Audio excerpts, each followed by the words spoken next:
நம்ம குறைஞ்சது ஒரு 12 ஜெயிச்சு இருக்கணும். ஆனாலும் அரசியல் சூழல்கள்லாம் மாறி இருக்கு. நிறைய சின்ன சின்ன பசங்க அவங்களுக்கு திடீர்னு வந்து ஓட்டு போட்டாங்க. ராத்திரி வந்தாங்க, இங்க சொன்னாங்க ஒரு 2000 பேர் சென்னையில இருந்து வந்தாங்க.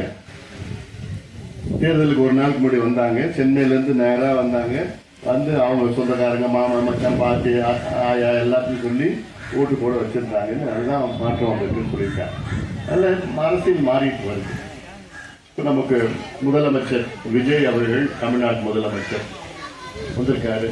60 வருஷமா திமுக, அண்ணா திமுக 2 கட்சி மாறி மாறி ஆட்சிக்கு வந்தாங்க. ஒரு மாற்றம் மக்கள் விருப்பப்பட்டாங்க. சரிப்பா, 60 வருஷத்துக்கு 2 பேரும் கொடுத்துட்டோம், ஒரு புதுசா கொடுத்து பார்க்கலாமே, என்ன பண்ணுவாரு பார்க்கலாமே.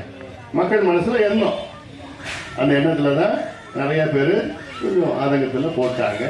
நம்ம தமிழ்நாடு சினிமாவுக்கும் தமிழ்நாடுக்கும் ரொம்ப நெருக்கம், சினிமாவுக்கும் அரசியலுக்கும் ரொம்ப நெருக்கம்.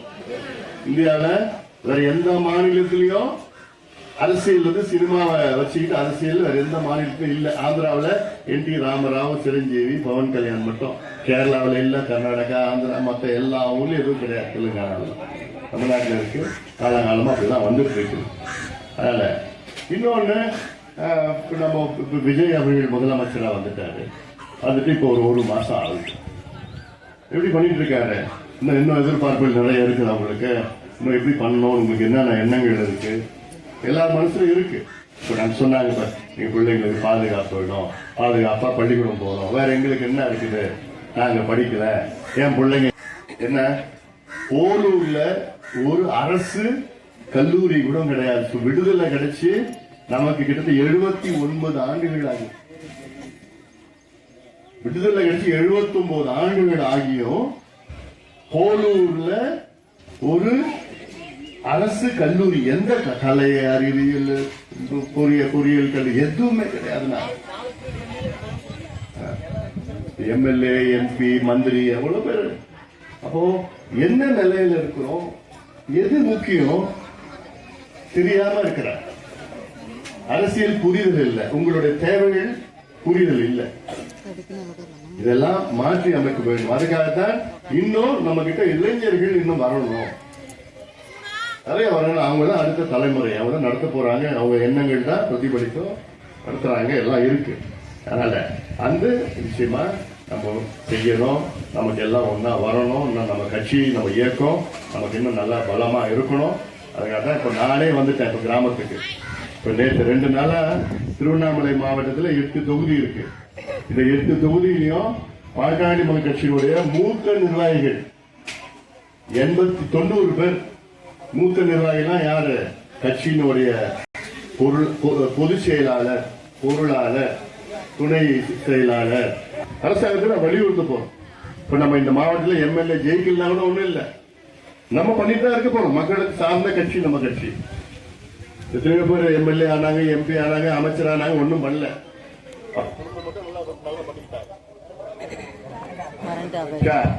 அவங்க குடும்பம் மட்டும் நல்லா பண்ணிக்கிட்டாங்க. ஆனா இப்போ மக்கள் சார்ந்த அரசியலை நோக்கி, கிராமத்தை சார்ந்த அரசியலை நோக்கி நம்ம வந்திருக்கிறோம். நம்ம எல்லாமே கிராமத்துல பாட்டாளி மக்கள் கட்சினா என்ன, பாட்டாளின்னா யாரு? எல்லாமே நம்ம தான். நெத்தியில யாருக்கு வேர்வை வருதோ அவங்க எல்லாமே பாட்டாளி. யாருக்கு வேர்வை வரும்? ஏசி ரூம்ல உட்காந்துக்கிட்டு கம்ப்யூட்டர் நோட்டிட்டு இருந்தா வருமா வேர்வை? ஆனா நம்ம விவசாயிகள், தொழிலாளர்கள், உழைப்பாளிகள் பாட்டாளி. அப்படி இந்த வர்க்கத்துக்காக தொடங்கின கட்சி பாட்டாளி கட்சி. நம்ம எங்க இருக்கிறோம்? கிராமத்துல தான் இருக்கிறோம். கிராமத்துல இன்னும் அதிகமா வரணும். கிராமத்துல பெண்களுக்கு பாதுகாப்பு இருக்கணும். இன்னைக்கு பாட்டாளி கட்சி நம்ம கட்சி மட்டும்தான். மதுவை ஒழிக்கணும், மது விலக்கு கொண்டு வரணும், டாஸ்மாக் கடையை மூடணும், இப்படின்னு தொடர்ந்து வலியுறுத்தி கொண்டிருக்கிறோம். ஒரு 4 மாசத்துக்கு முன்பு சௌமியா அன்புமணி வந்தாங்க. யார் யார் போனீங்க? அவங்கள போய் பாத்தீங்க? அங்க போனீங்களா? அங்க கூட்டத்துக்கு போனீங்களா? வந்து பாத்து கிட்டத்தட்ட அவங்க சொன்னாங்க, நானும் கிட்டத்தட்ட எல்லா தொகுதிக்கும் போனேன். ஆனா போலூர்ல இருக்கிற எழுச்சி நான் எங்கேயும் நான் பார்க்கல. அவ்வளோ பெண்கள், அவ்வளோ மகளிர் வந்தாங்க. அவ்வளோ பேர், கிட்டத்தட்ட 7000 பெண்கள் வந்தாங்க அந்த கூட்டத்துல. எனக்கு தனியா சொன்னாங்க, தொகுதியை பற்றி சொன்னாங்க. ஏன்னா அவங்களுக்கு எதுவுமே இல்லைங்க, அவங்க நிறைய செய்யணும், ஒண்ணுமே வசதிகள் இல்லை இருக்கிறாங்க, நல்லா பண்ணணும்னு அவங்களும் சொன்னாங்க. ஆனா அவங்க என்னன்னா இன்னைக்கு மது விலக்கு எப்படி சட்டசபையில பேசினாங்க, நீங்க பாத்தீங்களா? என்னன்னு பேசினாங்க? இந்த மது கடைகளை மூடணும், சந்து கடைகளை மூடணும். சந்து கடைன்னா யாருக்கும் தெரியல, முதலமைச்சருக்கே தெரியல சந்து கடைன்னா என்னன்னு. இவங்க தான் சந்து கடையை பத்தி பேசுனதுக்கு அப்புறம் தான் முதலமைச்சர் குறிச்சுக்கிட்டார், ஓ சந்து கடைன்னு ஒண்ணு இருக்குதா, அது எப்படி மூடணும்னு. அதனால இங்க கூட சொன்னீங்க 2 சந்து கடை இருக்குன்னு, அதெல்லாம் மூடிடலாம் நாளைக்கே. வேலை நாளைக்கே இந்த சந்து கடை மூடணும். அது என்ன பண்றியோ நீ பாரு. அதான் அது மூடிட்டா போகுது. அது மட்டும் இல்ல, 717 மத கடையில மூடி இருக்கிறார். நம்ம நோக்கம் எல்லா கடையும் மூடணும். எல்லா கடையும் மூடினாதான் அதுல மக்கள் நல்லா இருக்கும், குடும்பம் நல்லா இருக்கும், ஒரு குடும்ப சூழல் நல்லா இருக்கும். பணம் உங்க வீட்டுல தங்கும். ஏன்னா போய் ஒரு நாளைக்கு 300 ரூபாய் சம்பாதிக்கலாம். 300 ரூபாய் சம்பாதிக்கிறதுல 250 ரூபாய் குடிச்சிட்டு வந்தது, மீதி 50 ரூபாய் தான் பாக்கெட்ல இருக்குது. அது கூட இல்ல சொல்ற 1000 ரூபாய் சம்பாதினா 1000 ரூபாய் குடிச்சிட்டு வந்தது. போன வருஷமா கவர்மெண்ட்ல டாஸ்மாக் வருமானம் எவ்வளவு தெரியுமா? 56,000 கோடி. 56,000 கோடி ஒரு வருஷத்துல டாஸ்மாக் வருமானம். இது அரசுக்கு வருமானம்.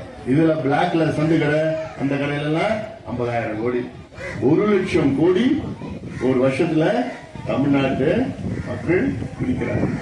1 லட்சம் கோடி. தமிழ்நாட்டோட பட்ஜெட் 4 லட்சம் கோடி மொத்த பட்ஜெட். இப்படி எவ்வளோ நம்ம செய்திகள் இருக்கு, சொல்லணும், பண்ணணும். அதுக்கு அடுத்தது நல்ல வகையில் நான் இங்க வந்த நோக்கம், இளைஞர்கள், குறிப்பா இளம் பெண்கள் அரசியல வரணும், நம்ம கட்சியில பொறுப்புக்கு வரணும். பொறுப்புக்கு வந்தா நிச்சயமா நல்லா செய்வாங்க, எனக்கு நம்பிக்கை இருக்கு. ஏன்னா முன்னாடிதான் தெரியாது, இப்ப கையிலே எல்லாமே வருது, உங்களுக்கு தகவல் வருது. எதுல? போன்ல வந்து லேட்டஸ்ட் தகவல் அடுத்த 5 நிமிஷத்துல நீங்க உங்களுக்கு போன்ல வருது.